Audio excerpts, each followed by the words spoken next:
All right, today we're going to be talking about how to work with expressions, equations, and inequalities. And the first thing we want to talk about is how to evaluate an expression. And I call this plug and chug because when you evaluate an expression, you're taking where the variable is and you are plugging in the number that they want you to use, and then you're going to use order of operations to chug out an answer. So if I start with 3x to the third plus 4x minus 10, and they're telling me that x equals 4. Any place there's an x, I'm going to put a 4 in there. And I'm going to help myself by using parentheses to show that multiplication up front there and also here. And now it becomes order of operations. Well, I have that to the third power. It might be kind of hard to see, but that's going to be 4 times 4 times 4.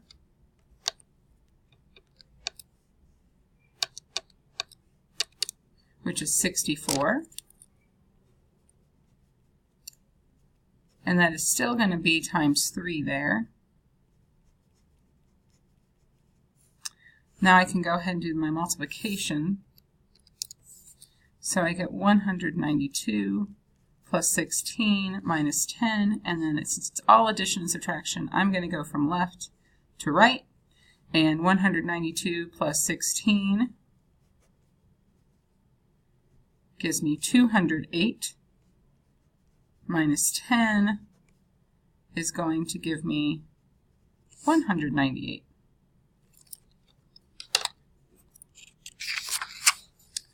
The next topic we talk about is combining like terms. And when I combine like terms, that means that the variable has to be exactly the same. So if something is raised to a power, then it's not the same. And so when we talk about this in my class, we talk about that these constants, which are just single numbers by themselves, that they are singles ready to mingle. And they can get together and they can add just like they normally would. In this case, we have a negative 7 and a positive 2. If I have 7 negatives and 2 positives, I end up with 5 negatives. When I have a number next to a variable, that number is called a coefficient. And we think of these, they're in a relationship and they're looking to multiply. Now they can't multiply, or they can't add together rather, if they don't have this exact same variable. So in this case, I've got 3x and a negative x. Well, if I have 3 positive x's and 1 negative x, they're going to do some canceling out, and 3 minus 1. We can also think of there being a 1 here if that helps us. And 3 minus 1 is 2. So I'm just going to subtract or add the coefficients there.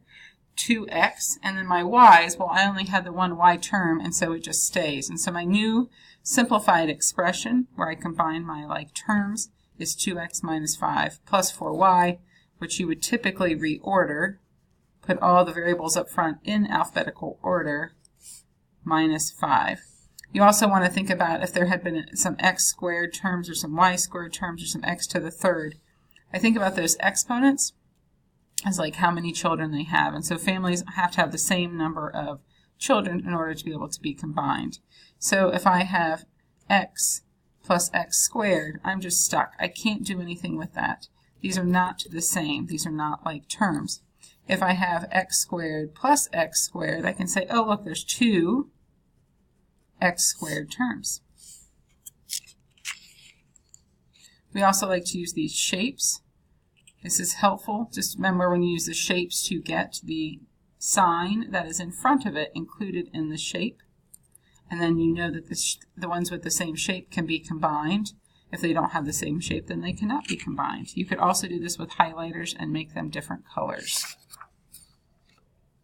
We're going to do some distributing, and with that distributing, we're also going to do some combining like terms. When I distribute, I pass out the number that is in front, because we know when a number is next to a parenthesis like this with a number inside, we want to multiply. Well, it's the same thing, only we have more than one term inside to multiply by. I have one term right here, my 2x, and I have another term, my 6, and these are separate terms, and they are not alike. So I'm going to multiply my 7 times everything inside. So I end up with 7 times 2x, and then I have 7 times 6. Now I can't forget this part on the end here. I'm going to end up adding it back in here. I'm going to do 7 times 2 is 14, so I get 14x. And 7 times 6 is 42. And this is positive, so I'm going to put a plus sign in here. And now is when I'm going to bring this back down into here. Now I'm going to combine like terms. I have an x term here. I have a constant here, so I'm going to give it a different shape. I go back and I have another x term. I'm going to make sure that I get the signs that are out in front of them. So now I have 14 positive x's, 8 positive x's, which gives me 22 x's. And this positive 42, it doesn't have anything to combine with, and so my simplified expression there is 22x plus 42. This is a good time where you can stop if you think you have it and pause the video and try these out. I'm going to go ahead and work through these if you want to pause it and then come back and listen to me explain it to see if you got it right. That's a good idea. I'm going to go ahead once again. I'm going to pass out the 3. So I'll end up with 3 times x and 3 times 6. Well, that gives me 3x there, and this is going to give me 18. Once again, those were both positive. I'm going to go ahead and bring the 4x back down here. Find my like terms again, and 3x and 4x, and they're both positive, so I end up with 7 x's. The 18 was all by itself, and it just comes down into there. These both had extra terms on the end. This one has an extra term at the beginning, but I'm going to work the same way. I'm going to start from here and distribute this. This time the term that I'm multiplying by also has a variable. And so I wanted to show you how that works. So I'm going to do 7m times 2m, and I'm also going to do 7m times 8. Well, 7m times 8 looks very familiar to what we were doing over here, very similar when I had 7 times 2x. It's just that the numbers are in a different order here. So I'm going to do 8 times 7, and I will get 56m. When I multiply these over here, I have to think about the 7 times the 2, which is 14. But when I do m times m, we learned when we talked about exponents, that becomes m squared. I am still going to put my addition sign in here because that is positive. I'm now going to bring my 6m back down here, and I'm going to combine like terms. You typically go in alphabetical order with your variables, but also the higher order or the higher exponent goes first. So I'm going to put my 14m squared here. I'm going to oval it, it's kind of long. And then I've got 6m and 56m, and I end up with 62m. Let me write that a little neater right here. And that is my simplified expression there. Now the opposite of the distributive property is factoring, and I'm looking for what could I have multiplied both those numbers by. In other words, what can I divide both those numbers by? So I'm going to start over here with 4x plus 8, and I look at them, and the largest common factor that they have, or the greatest common factor that they have, is 4. And so I'm going to divide them both by 4. And like we said in the previous video, I like to think of my division as fractions. And it's something you're going to see a lot as you get into higher levels of math, that we think of division, we write it as a fraction. Well, 4 divided by 4 is 1. So I'm taking this 4 away from both of them. I'm taking the 4 away from both of them. I'm going to put it out front. And it's going to turn back into the problems what our problems look like when we started when we were doing the distributive property. So 4 divided by 4 is 1. And I can write that 1 in front of that x, but I don't have to, so I could write this either way. And then 8 divided by 4 is 2. Both of these numbers are positive. And there's my factored form. And once again, it looks like what we started with when we were doing the distributive property. I'm going to do the same thing here, and the greatest common factor they have is 3. So I'm going to divide them both by 3. Put that 3 out front, and 3 divided by 3 is 1. So once again, I could write that as 1y, or just y. Now this time I was subtracting in the middle, and I'm going to do 6 divided by 3, but there's 1. I need to make sure that that subtraction sign comes down. So I'm going to take out 6 divided by 3 is 2. So same idea, that one was just subtraction instead of addition. And I'm just going to keep going down the row here. And in this one, 21 divided by 7 was 3. and my x term is second, I can flip this because it's addition. I can flip those, and I still am talking about the same answer. These are the same quantities. On this one right here, you're going to notice that not only do they have a 3 in common as part of their greatest factor, but they also both have an x. So I'm going to take out a 3 and an x, because any variables that they have in common I can pull out as well, and it makes what's inside much simpler. When I take out a 3x, well, 3x divided by 3x, anytime you divide a term by its exact same term, I end up with a 1. 12 divided by 3 is 4, and since I divided by that x, it's out here. I get 1 plus 4. I could even simplify that more and get 3x times 5, or 15x,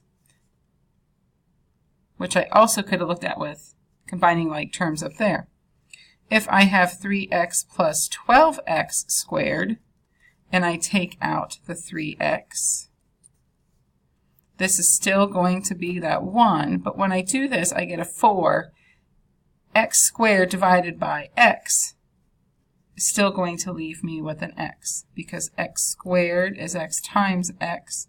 When I divide by the x, these can cancel out, and I still have that x term left. The last one has a negative, and I'm going to pull that negative out because I like to keep my variables positive if at all possible. So I'm going to divide both sides by negative 2. Negative 2 divided by negative 2 is 1. I'm going to put that negative 2 out front, and once again, I can write 1g or just g, however I feel comfortable. A lot of times when we write these 1s, we want to make sure that we know that they aren't l's, and that's the other reason why l is not a good variable to use. Now 8 divided by negative 2 is going to give me a negative 4. And so there are the simplified factored out expressions for those.